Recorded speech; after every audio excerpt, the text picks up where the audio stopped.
We remain steadfast in our commitment in delivering local news that matters. Stories that inspire. Enriching the lives of Filipinos in the Philippines and across the globe. This is your GMA Regional TV. Buong puso para sa Pilipino.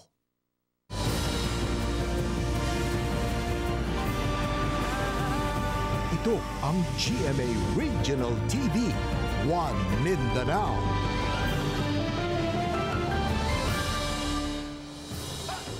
Maayong hapon, Mindanao. Kini ang GMA Regional TV, One Mindanao. Hatod namo ang pinakadagko pinakauling balita sa Mindanao.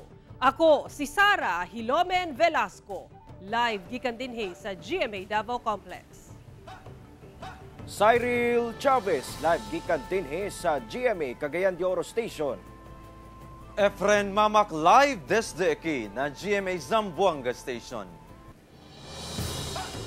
Ginaimbestiga na sa Coast Guard District Southeastern Mindanao ang nahitabong oil spill sa Davsan Port sa Davao City kagabi. Dugang detalye sa report ni Kent Abrigana. Sakay sa ilang bangka, nagtinabangay ang mga personahe sa Coast Guard District Southeastern Mindanao aron ma-extract ang nagkatag nga sludge oil sa kadagatan sa Kilometer 11 Davsan Port sa Davao City. Pasado las 7:50 sa gabi, dihang na-report ang maong oil spill. Nagiban ba na ang ana sa 200 cubic meters ang volume sa spill. Busa, nagmuntar og oil spill absorbent boom ang Coast Guard aron ma-contain ang oil spill. Nang labay na sab kini og oil pads aron ma-extract ang maong sludge oil. Human ng halos 4 ka oras, na-recover sa Coast Guard ang anaa sa kapin 30 liters sa sludge oil. Sa inisyal nga investigasyon sa Marine Environmental Protection Force Southeastern Mindanao, posible matod pa nga napadpad lang sa Davsan Port ang maong sludge oil. Gani ginapalaw man pa sa Coast Guard ang ilang investigasyon sa nahitabong oil spill. Kagabi sir, malakas yung current ng dagat sir, so hindi talaga siya from Davsan Port na ang source ng oil sir. Kasi wala mang naka-standby na barko masyado doon, sir. Tapos, possible talaga, sir, galing siya sa malayo, sir. Posible usab nga magatubang og kasong administratibo ang mga nasa likod sa nahitabong oil spill. Ngayon, sir, we are still investigating about the possible na suspected vessel or possible na source ng oil kung hindi man siya sa vessel, sir. Dito sa Philippine Coast Guard, sir, meron kami mga memorandum circular about pagbabawal ng pag-bilge out or pagtatapon ng oil sa dagat. Harapin nila yung mga administrative fines ng Philippine Coast Guard and also yung ating other local laws dito sa Davao City. Hinuon walay biyahe nga naapektuhan tungod sa maong oil spill. Miyerkules sa buntag, padayon ang biyahe sa mga barge padulong sa Samal Island. Kauban si Mel Colmenares sa kamera. Ako si Kent Abrigana para sa One Mindanao. Gisuta pagbalik sa Police Regional Office 10 ang lugar kung asa nahitabo ang pagpangawat sa duha ka jewelry shop ug ATM sulod sa usa ka mall sa Ozami City, Misamis Occidental niadtong adlaw sa bag-ong tuig. 5 ka mga sospek nga nadakpan sa kapulisan sa follow-up operation gikasuhan na. Ani ang report. Gibalikan pagbalik sa mga personahe sa Ozami City Police Station uban ang mga opisyal sa Misamis Occidental Police Provincial Office o Police Regional Office 10 ang mall sa syudad kung asa nahitabo ang pagpangawat sa duha ka jewelry shops o ATM. Gipahigayon ang pag-reconstruct sa crime scene o gisuta ang mga bangag nga giagian sa mga suspect aron makasulod ug makagawas sa nahisgutang mall. Adunay gikuhang duha ka lalaking volunteer ang PNP nga mo'y nisulod sa bangag sa sulod sa mall ug ang usa misulod sa bangag sa drainage kilid sa dalan. Nakumpirma sa mga volunteer nga pwede gayud moagi human nga silang duha nagkita sa tunga sa drainage system. With this reconstruction, ma'am, can we confirm na doon talaga dumaan yung mga suspect natin? Yes, definitely. Yun talaga yung purpose natin, na makita natin kung malaki ba talaga yung posibilidad na makapasok doon sa mga drainage na yon, and nakita naman natin na posible talaga. Unang gibutyag sa Ozami City Police Station sa GMA Regional TV nga ana-ana sa ilang kustodiya ang unom sa mga sospek sa krimen. Apan sa gihimong case build-up ug pagpasaka sa kaso, 5 sa unom ka mga sospek na lang ang ilang gikasuhan. Ang usa sa mga sospek nga unang nadakpan nga si April John Permanhil ang gihimong testigo sa kaso. Ginawa natin siyang witness na during the course of the investigation, nakita nila na malaki yung talaga yung papel na yung mga information na naibigay niya, and depende din yan sa mga complainant, no, kung saan yung mga stall owner sa nasabing mga jewelry shop kung isasama nila. Martes sa hapon, anaana sa City Prosecutor's Office ang 5 ka sospek o gikasuhan og kasong robbery. Matod sa kapulisan, bugat kuno ang mga ebidensya nga ilang gihawiran tungod gawa sa testimonya sa mga sospek. Na-recover sab nila ang nagkadayan jewelry items duol sa lugar kung asa nila nadakpan ang mga sospek. We believe na kasama yun. Actually, yung jewelry na yon, yung mga pieces of jewelry na atin nakita sa ground is parang nahulog siguro yun sa kakamadali siguro ng pagtransport ng mga jewelry. Sa karon, padayon ang ginahimong follow-up operation sa kapulisan alang sa mga nabiling kauban sa mga sospek nga wala pa nadakpan. Wala gyapon gipadaplin sa otoridad ang posibilidad nga adunay dagkong players sa robbery modus o sindikato nga nagpaluyo sa mga sospek. Kauban si Makoy Sempron sa kamera. Ako si Cyril Chavez para sa One Mindanao. Pasintabi sa mga nangaon mga kapuso, sanglit patay ang usa ka babaeng senior citizen human giputlan og ulo sa iyang silingan sa Bayugan City, Agusan del Sur. Ang motibo atong sayron sa report ni John D. Esteban. Udtong tutok adlawng Martes, Enero 2, nakaplagan na lang sa salog sa iyahang tindahan sa Purok 1, Barangay Kanayugan, Bayugan City, Agusan del Sur. Ang usa ka 65 anyos nga babae nga nagkadugo ug wala nay ulo. Ang ulo sa biktima dito na nakita sa usa ka gambalay, 200 meters ang gilayon gikan sa tindahan sa biktima. Ang suspect giilang si Mario Fortune, 48 anyos, kinsa gilayong nadakpan sa kapulisan ug nasayrang silingan ra sa biktima. Sumala sa Bayugan Pulis, walay kauban ang biktima dihang nahitabo ang krimen. Sanglit anaa sa umahan ang iyang bana. Nag-inom daw ang sospek una ang krimen. Bigla po siyang umalis, nag-iwan po ng mga salita doon sa mga kainuman. Sabi niya, gusto niya ng regalo kasi bibigyan po kayo, sadali lang. Pumunta po siya sa bahay ng victim, pumasok po siya sa tindahan, which is andun lang din po ang bahay ng victim. May dala-dala po siyang bolo, tinaga at yun na po, pinugutan na po ng ulo yung victim. Gidala pamatod pa ni ini ang ulo sa biktima dito sa iyang mga kainom. Umalik po siya doon sa farmer's building, nadala niya po yung ulo ng victim at sabi niya, dito na yung regalo ko sa inyo. Base sa investigasyon sa kapulisan, daan na matod pang naaibangi ang duha. Konting alitan lang dahil nandun po sa bulaklak ng victim na tagabal daw po sa dinadaanan ng suspect. Nagalit si suspect kasi daw yung bulaklak po may mga tinik. In response naman dun sa galit ng suspect kay victim, sinabihan daw ni si suspect na magnanakaw. Ang suspect, doon na naidaang mga kasong trespassing, malicious mischief, child abuse, ug paggamit og illegal nga droga.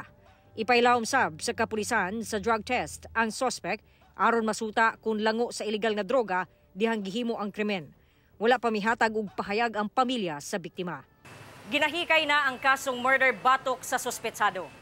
Kauban si Jojo Solarte sa kamera. Ako si John D. Esteban para sa One Mindanao. Sa ospital, nagbag-ong tuig ang usa ka pulis sa Alabel, Sarangani dihang aksidente nining napusilan ang kaugalingon. Ano ang report ni Abby Caballero? Pasado alas 7 sa buntag ni adtong January 1 dinhi sa sulod sa CR sa Alabel Municipal Police Station sa Sarangani. Aksidenteng napusilan sa anaa sa 40 anyos nga pulis kinsa assigned sab sa maong police station ang iyang kinatawo. Gani makit ang nabuak ang bahin ni ining inidoro sa CR nga agi matud pa sa bala sa service firearm ni ini. Accidental firing matud pa ang hitabo. Mag-attempt sana siya ng personal necessity niya. Yun na ang nangyari, aksidente na. Loaded na daan tong iyahang pusil? Loaded ang iyahang baril. Para sa Glock manggot, quick response, so wala siyang safety. Ang safety niya is nasa trigger. Pag loaded siya, kahit nababagsak yan, puputok yung Glock. Dali matud pang nakaresponde ang kaubanan ni ining pulis ug nadala dayon ang maong pulis sa ospital. Pila-pila manggod mi sa CR. Kay gamay among CR, kumbaga isa lang, naay nagpila, so kakita gyud pagbuto, naaday nagresponde. Hinuon stable na ang kondisyon sa maong pulis ug padayon pa kining gapaayo sa ospital. Samtang subling pahimangno sa kapulisan ngadto sa ilang mga kabaro. Be a safety gun owner. Be responsible.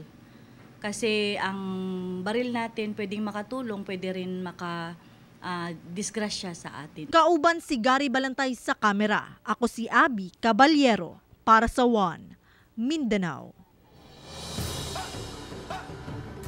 Human ang sagunson nga pagkaon atol sa mga handa ni atong holiday season, dunay tips ang Zamboanga City Health Office kalabot detoxification. Ani ang report?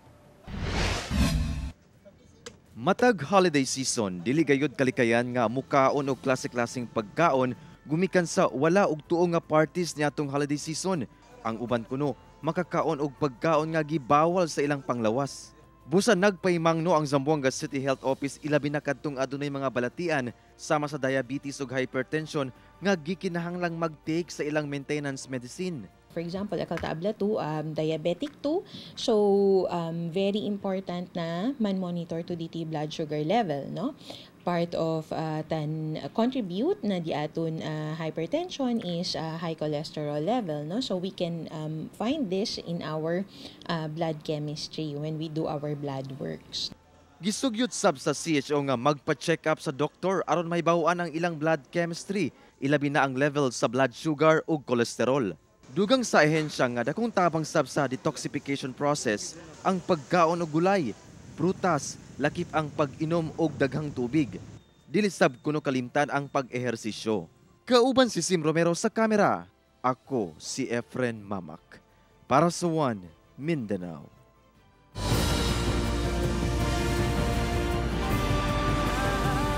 Ito ang GMA Regional TV, One Mindanao.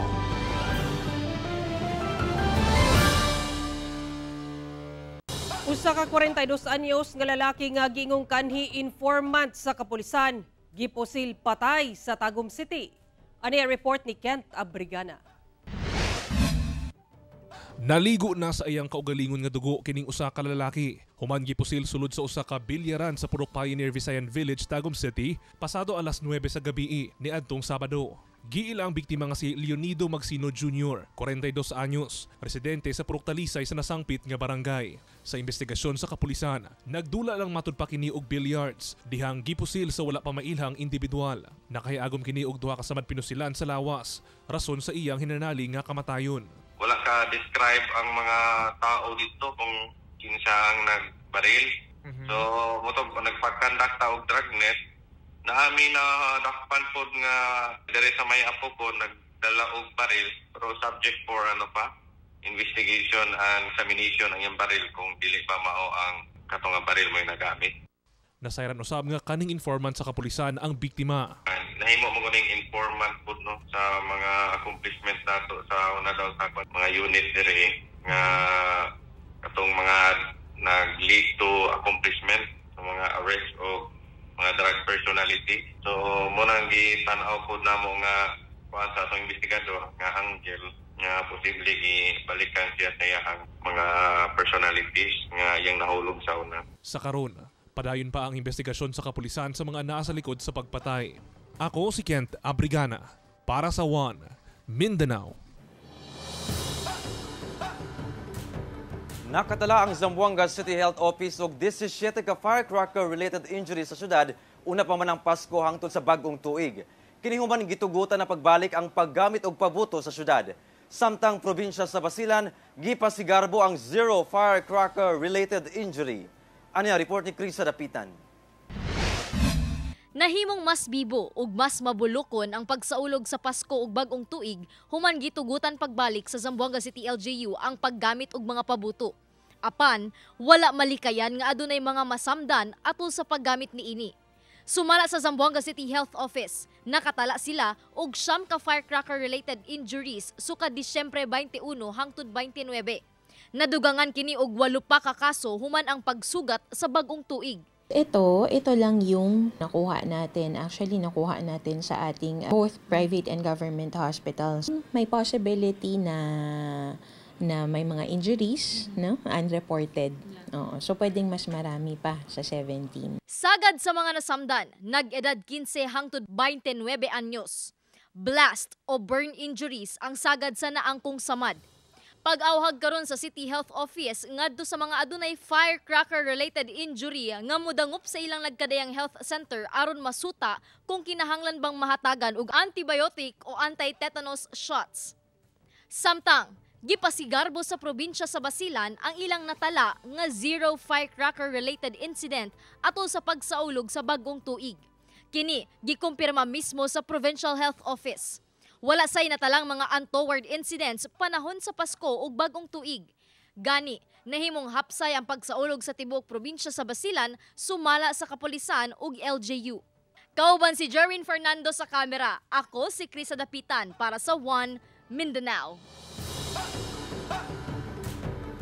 Priso ang usa ka 53 anyos nga lalaki nga taga General Santos City. Human niini gidunggab ang iyang duha ka kainom. Ano ang report ni Abby Caballero?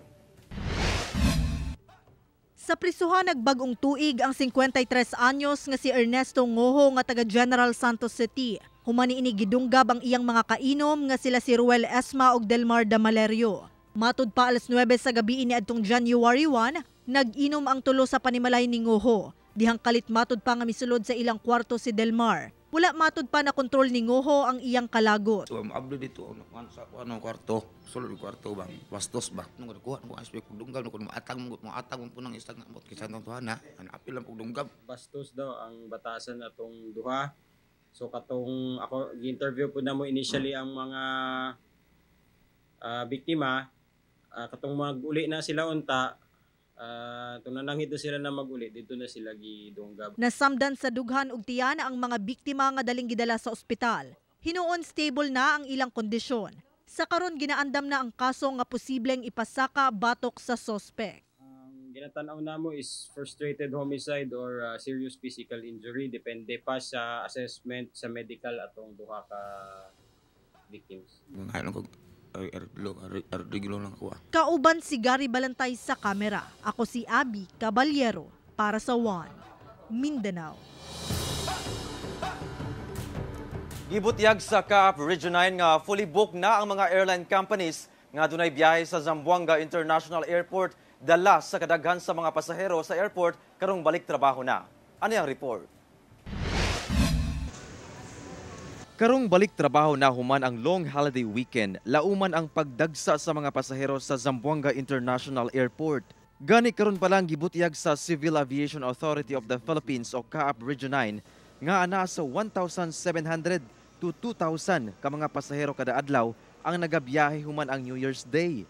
Mao kuno kini ang maximum number sa inbound ug outbound passengers. Busa pay mangno sa CAAP 9 nga posibleng dili dayon maakomodar sa airline companies ang mga walk-in passenger gumikan kay fully booked na. Lahat talaga ng flights ngayon fully booked. So mahirap yung mga one day or walk-in na kung magbibili ka, mahirap ka talaga makasakay. Mahirap maging chance passenger. Ang inahan nga si Stella Marie Saberon, malipayon nga sayo nakabook og flight ang iyang anak nga pabiyahe na padulong Cebu. Mamauli na po sila. Mingaw na. Early pa sila. Di ako na silang gipasayo og anhi dinhi para dili sila mali. Dugang sa CAAP nga posibleng mulungtad pa hangtod January 10 ang maong sitwasyon sa airport. Anaasab sa 13 to 18 flights ang operational karon sa Zamboanga International Airport. Kauban si Sim Romero sa kamera. Ako si Efren Mamak para sa One Mindanao.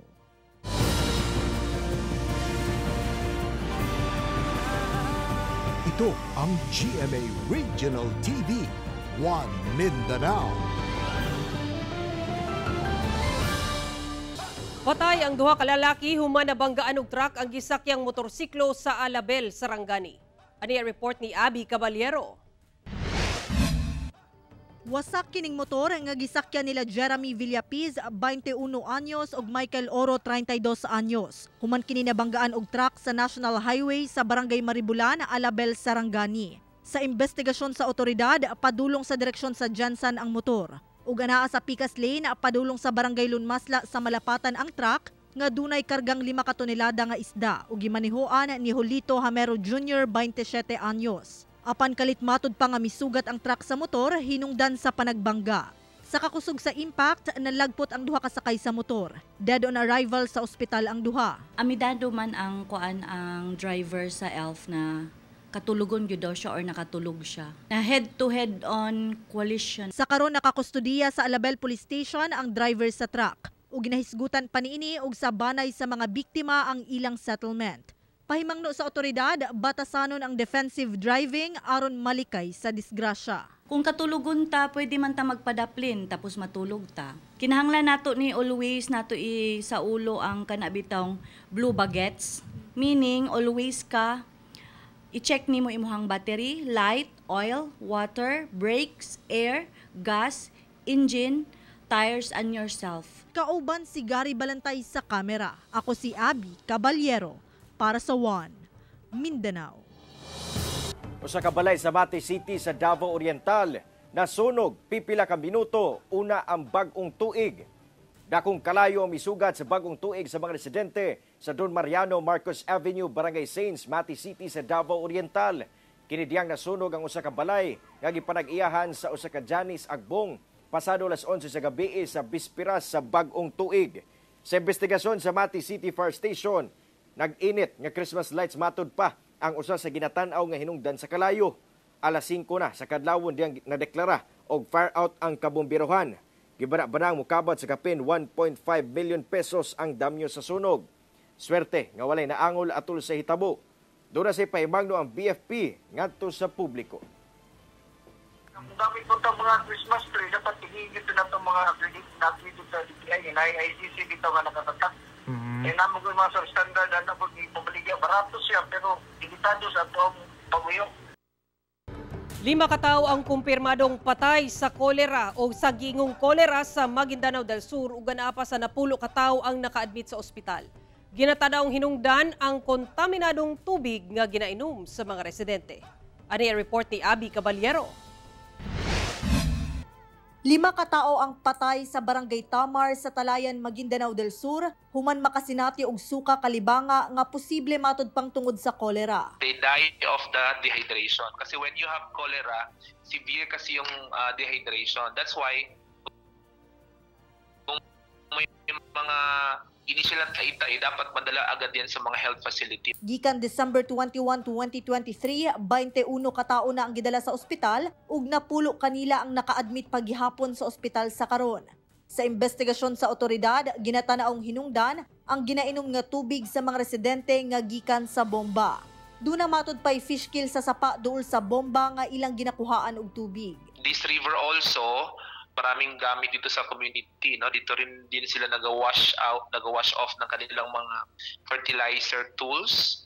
And then at the same time, dito rin sila naghuhugas ng kanilang mga pinggan at saka yung kanilang palikuran. Sumala sa MDRRMO, unang higayon kini nga nahitabo sa lugar. Mga panong nandiyan sila sa lugar, yan na sila kumukuha ng kanilang iniinom. Kaya nga kami nagtaka kasi ngayon lang nangyari ito doon sa kanilang lugar. Temporaryo unang wala gipagamit sa mga residente ang maong water source samtang ginapaabot pa ang resulta sa water analysis. Nang hatag na sab og tubig nga mainom ang LGU ngadto sa mga residente sa lugar. Pahimangno sa otoridad ngadto sa mga residente. It's a waterborne disease, oral fecal route. So it's all sanitation, hygienic, no? Talagang dapat makikinig tayo, no, sa ating mga advice. Ako si Abby Caballero para sa One Mindanao. Paghusay sa usa ka away pamilya nga gikalambigitan sa pamilyang Sinsuwat sa Cotabato City, nabulabog sa Pinusilay. Police escort ni Mayor Lester Sinsuwat patay atol sa hitabo. Dugang detalye sa report ni Jestoni Humamin.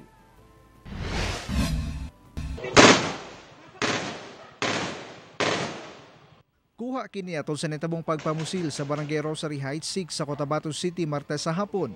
Madungog ang pipila ka buto sa pusil. Gani, makita kining van nga miatras sa sa buto-buto.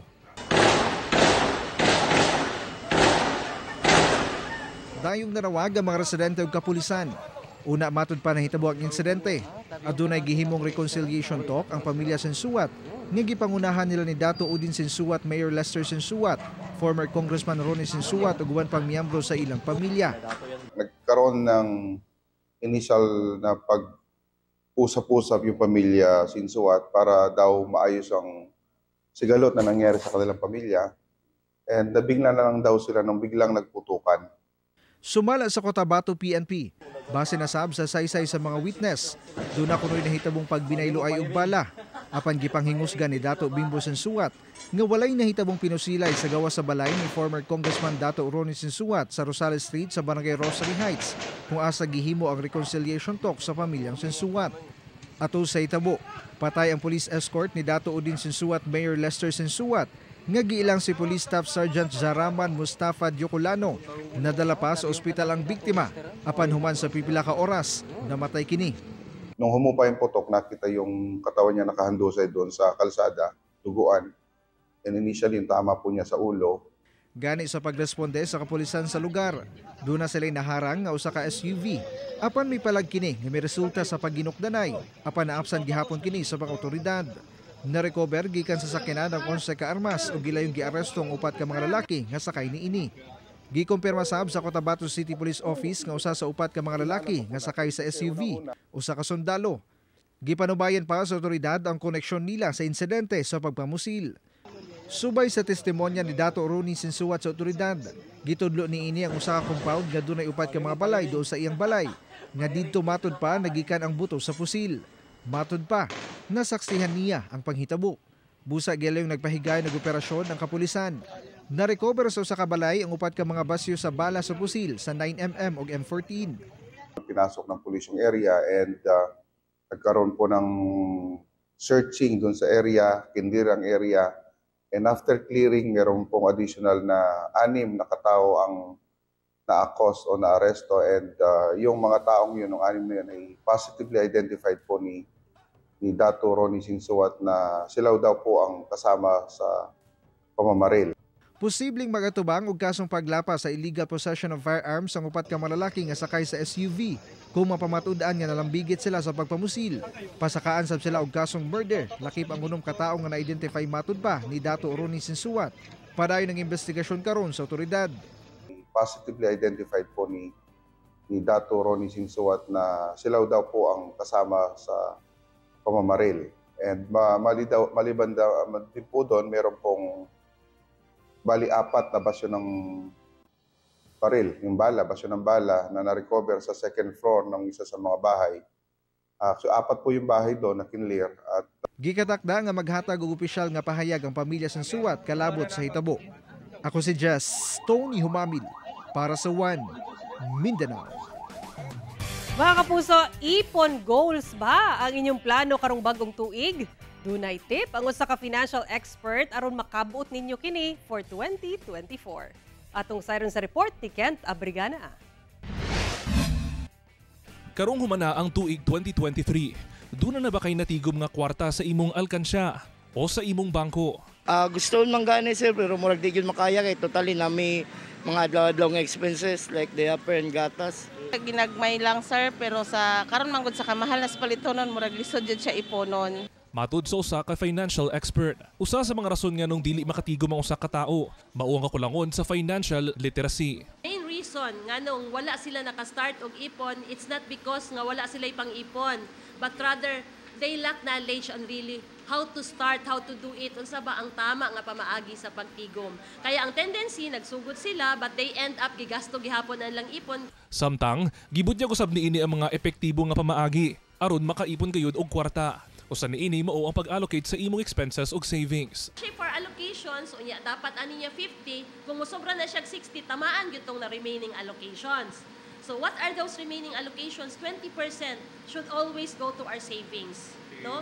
So minimum gani na siya, no? So bata start mo na siya ang ginatawag nga basic kay at least mo na atong sugdan. Maong sila Ray ug Joseph, plano na nga sugdan ang ilang ipon journey karong 2024. Tigom ka 100, 200, 50 ana ba para makaipon ka. Para pag ana may gamiton ka nga makuha nimo ana pud ba. Tulad kong tago pag gamiton na ako na pong gawas. Kauban si Bebot Kahes sa kamera. Ako si Kent Abrigana para sa One Mindanao.